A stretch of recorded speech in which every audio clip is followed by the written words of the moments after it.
right, welcome to the fourth and final review of the evening. Up this time is a game called The Ambassador Fractured Timelines.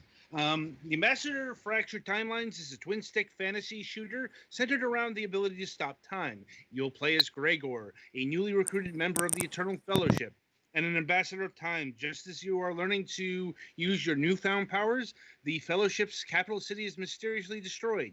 As one of the only remaining fellows, you must find those responsible and return Tamaris to its former glory. So this game was given to Twilight Winter. So take it away. The title screen looked way like one of the old Sierra adventure games. Mm-hmm. Yeah. Yeah. The game. I just want to say that. Yeah, the game proper looks more Super NES. Mm-hmm. There's something about the art style, though. Yeah, I see it. Like not in the actual gameplay, like right now. Although even then, a little bit in like the style of the shading on the ground and stuff. But like even in the menu and stuff, your face, your character design looks like that. Mm-hmm. Yeah. Well, anyway, yeah. Sorry, I didn't mean to distract. It's fine. It's fine. So yeah. So as the story says, you're Gregor. You're a new recruit to the Eternal Fellowship, whose capital city, Tamaris, was destroyed by a mysterious blast. It's depicted as a bunch of meteors falling from the sky, and that creates this big, huge explosion that just annihilates it. Besides Gregor, the only other surviving member of the Fellowship is his teacher, Kate, who's too badly injured to do much of anything, and has to send Gregor out on his mission to investigate who caused this disaster and pretty much bring him to justice.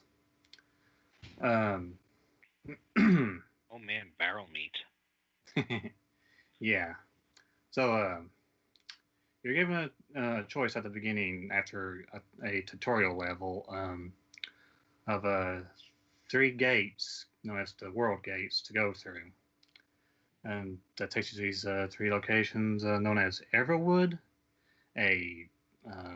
which is being depicted on screen here right now, as the name suggests, implies, is a forest, and it's full of fortresses and knights and other people in armor and you have to fight, as well as some fantastical creatures such as Trents. The other location is Mount Drawn, which is a mountain that you climb up and you fight druids, as well as I'm not sure if I really consider them druids, but various other enemies. I'll kind of keep as you just say that much.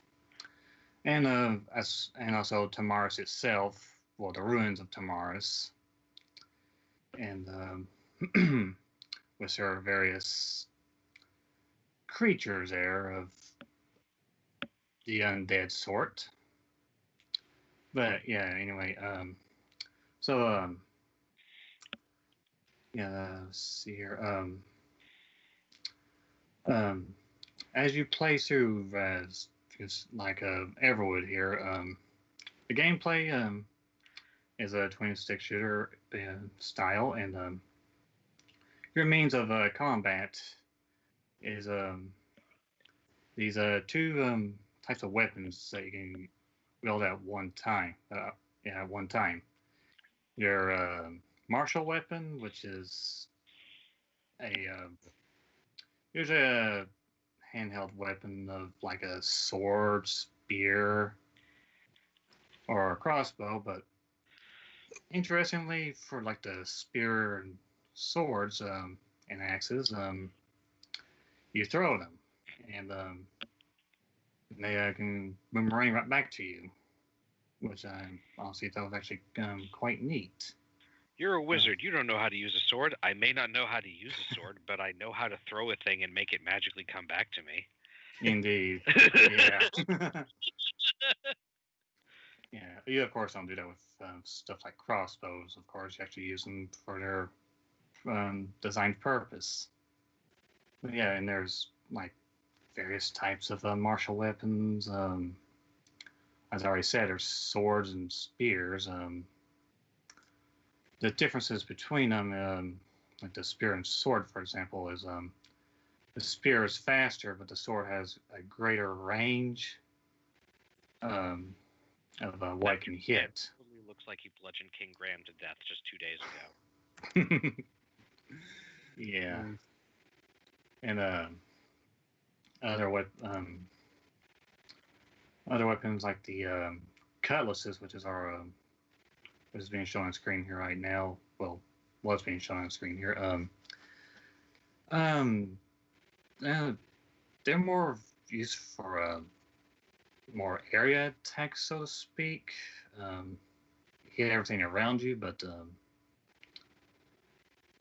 I found them to be somewhat useless most of the time. They'd hit things, but they not very often, from my experience. So I didn't really think all that much of them, so I kind of stuck to my broadsword, and yeah, I'm kind of meandering there. But anyway, I'll talk about the your other weapon, your staff, which of course, the staff you shoot magical bolts of energy from it. The differences between the various staffs you can acquire though is um, the each one is has different capabilities. Well, I say they're stats, but as shown on here right now, you also get a magical sword that you can use later on that warps out some distance and comes back to you, hitting enemies from behind. Anyway, yeah, the staffs like you get your regular staff. They just shoot straight bolts of energy. Later on, you get a staff that can home in on enemies, and which is a lot more useful. But as I said, So are the homing. weapons like expendable, or do they have charges, or is it just whatever? Yeah, the staffs, the magical weapons, they have a mana meter which is the green bar underneath the health meter. Yeah, they have the mana meter is recharges over time, but yeah, I really couldn't tell you how many times. Well, I could tell you how many times, as you can see on the meter itself. After multiple times, you of course can't use the weapon anymore, so you have to let it recharge. Some weapons, such as the charge staff, use more mana because you charge it. So there's a greater risk of use of it, so to speak. Anyway, of course, being a mage who can control time, as being shown here, you also got a separate meter for freezing time, which is your main means of combating your various enemies. That's the red lozenges. Well, things. Lozenges are pointy or whatever. No, actually, that's a separate thing. I can speak on that right quick. That's food, which is of course, the meat that you collect throughout the levels. Each bar represents 2 food, and you use food to recover your health. Ah. Yeah, you can get food from barrels. You can also kill little wild animals, usually squirrels, to get more meat. And and of course, obviously, using two um, bars of food will, of course, recover two hearts. And yeah, let's see here. I've been kind of meandering here and there, but as for the combat itself, best word to describe combat in this game is it can get really chaotic. Um, yeah, at first it's not chaotic or, or messy. As you progress through the levels in the game itself, yeah, things get really busy on screen, especially with the various enemy types that you face. Like your random um, mooks, little knights, for example, here. Um, they're just your basic enemy that you can shoot or cut down, whatever. But then you got other enemies. I think they're referred to as elite units, like the big, large knight with the axe here, for example.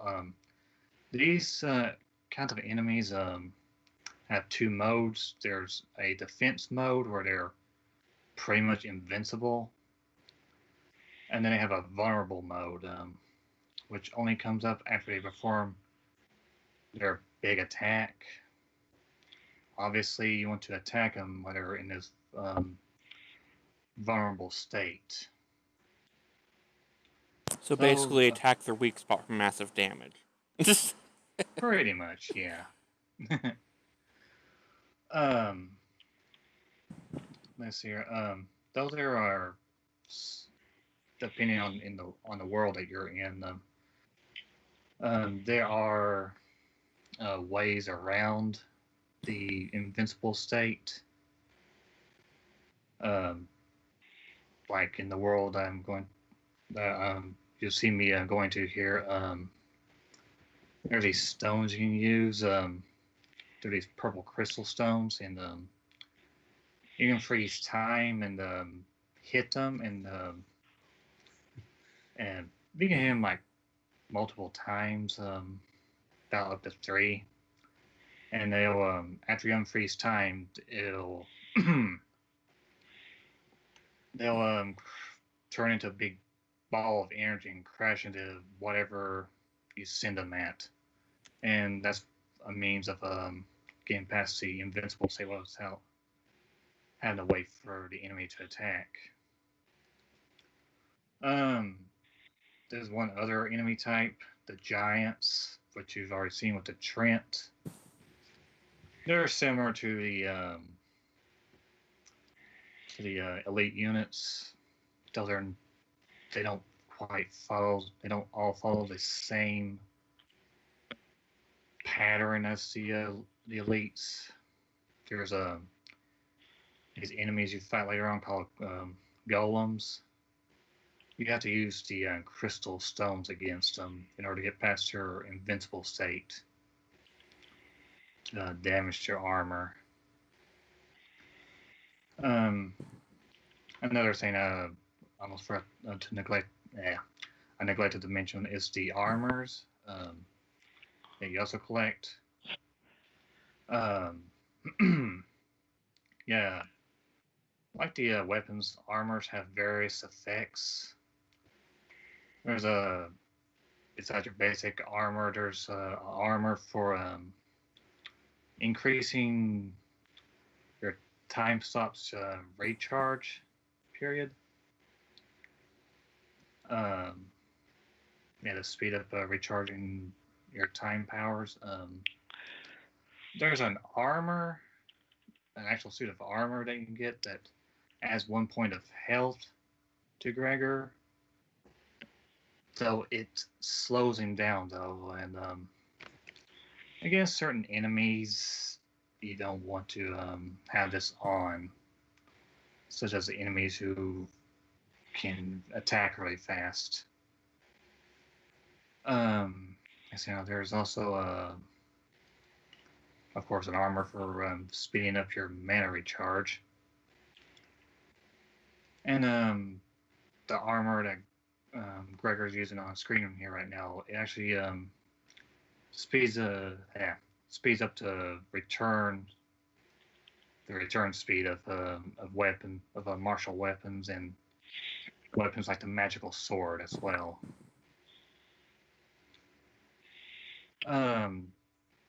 Another little thing worth mentioning is that the boxes can be used for cover against range enemy types, and those types of enemies can be the bane of your existence in this game. They're among the most annoying type of enemies to face. From my experience, like 9 times out of 10, they're the ones who get me. Most of the time, while I was playing through the game here, and they're the worst when things start to get really busy on screen. Back to the barrels and crates. There are some barrels that are indestructible, and that you can use your time freeze on to. There's other objects as well, like rocks and such, that you can do this as well to make it strike to build up kinetic energy before unfreezing time. And for the barrels, you can move them to give yourself a sort of portable cover against the range enemies like the archers and the ice mages. And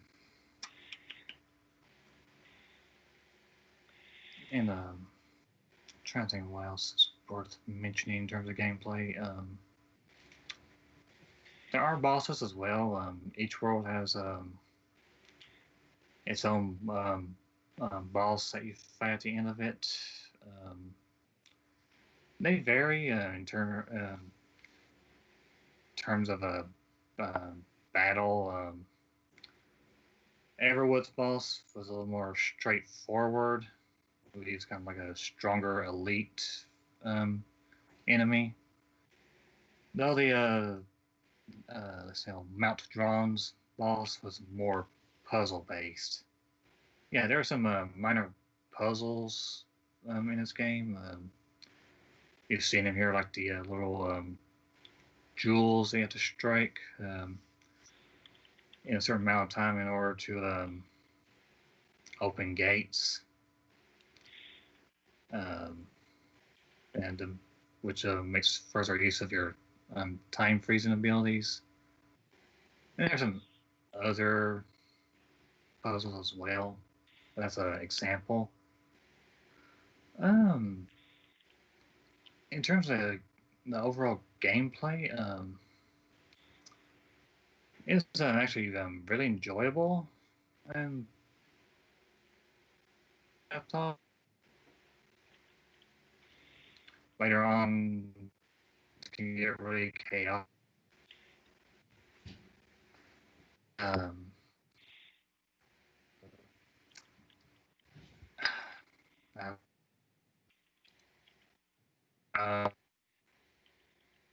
Yeah, chaotic and busy and really hard to keep track of everything going on at once, and you may feel at times like the ice mages, for example, or get you through almost like you could say cheap shots. So this game is intended to be difficult, and I played it on the standard difficulty, though. There is a mode called a difficulty mode called Assist. I didn't try it out, but it seems to imply easier targeting with your crosshairs. Um, but yeah,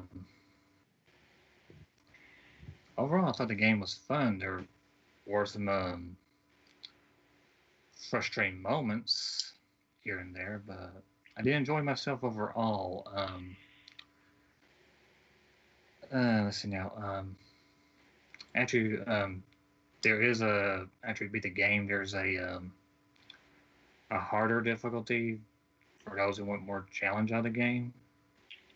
And there's also I didn't beat the game, but there is a horde mode.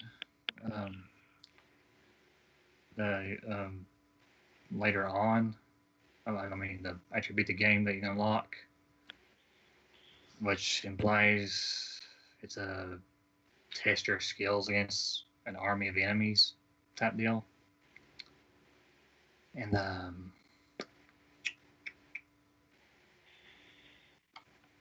thinking that's it in terms of gameplay. Like I said,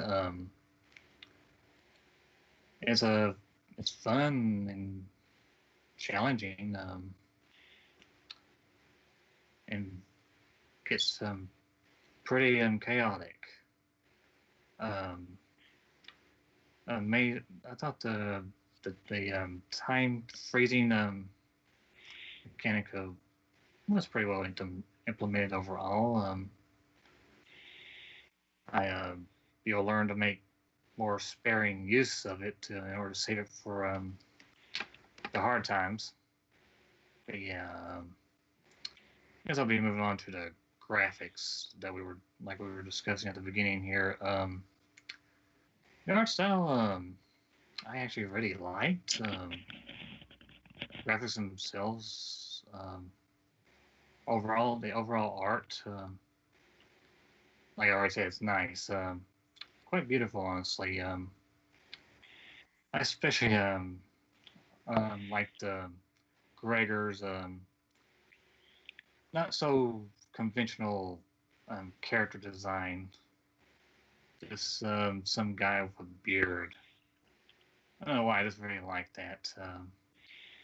Not your usual type of hero that you play as. Yeah, the animations and the enemy designs of the are I really liked them as well. Like the golem here, as well as the boss for this particular area. And yeah, yeah. Overall, it's really nice looking. Animations are really smooth. Yeah, it's definitely one of the best parts of this game. It's aesthetically pleasing to the eyes, basically. The music I also really liked. And it mimics what you will expect from a high fantasy venture. Some Celtic-ish sounding music here and there. Some music that gives a sense of wonder and the magical source of wonder and whatnot. It's quite pleasing to the ears. One of the other highlights of this game, I'd say, and I'd say the soundtrack which you can get on Steam. If you're up for listening to this outside of the game, I'd say it's worth getting. The sound design itself, like sound effects and whatnot, they're good.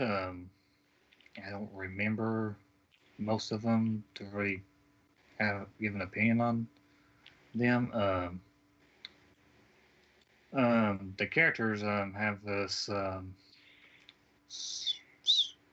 grunting type noise that they make when they're talking.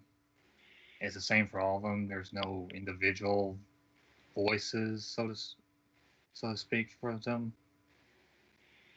Yeah, there's a sort of a not sure if comical was the intent, but somewhat kind of funny. So yeah, I guess that takes us to pricing here. The game is $15. Before I actually talk about the price, did anybody have any questions? No. All right. So yeah, $15. Yeah, I say the game's worth it for $15. It's one of the best games I've played this season, honestly. I didn't finish it, but at some point I may get back to it. I mean, when do we ever finish games? Good question, honestly. I mean, we review 4 games a week. Yeah.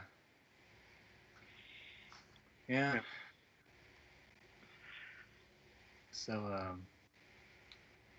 and like I said, the soundtrack is available. It's $5, and I'd say it is worth $5. I definitely liked it. Depending on the person, you might listen to it outside of the game. It's up to an individual, but yeah. So if you're looking for a challenging fantasy-based 26 shooter, I'd say this is for you. If you're not in it for the challenge, there is an assist mode, and make the game more enjoyable for you. And so yeah, that's it for me. All right then. So that'll about do it for not just the review here, but the review session and the week ahead. So let's see. Coming up on Wednesday, August 26th, we have John Pickett of Manga Gamer coming back to the program once again. I'm sure we will be touching upon the Bo-Katan controversy. I know it's gotten resolved, and it ended up being something on their end, or not maybe not necessarily Manga Gamer. Something got tripped up, and that was the whole thing. But the main game we'll be talking about is a adult yaoi title called Room Number 9. Boy, dibs on not playing that. I'm kidding, but whatever. They send us 4 copies of all these things. Plus I'll show you the notes about the title once we end here. No Friday show this week, though that's going to be starting next week, at least what we got planned. And until Wednesday, I shall wish you good gaming.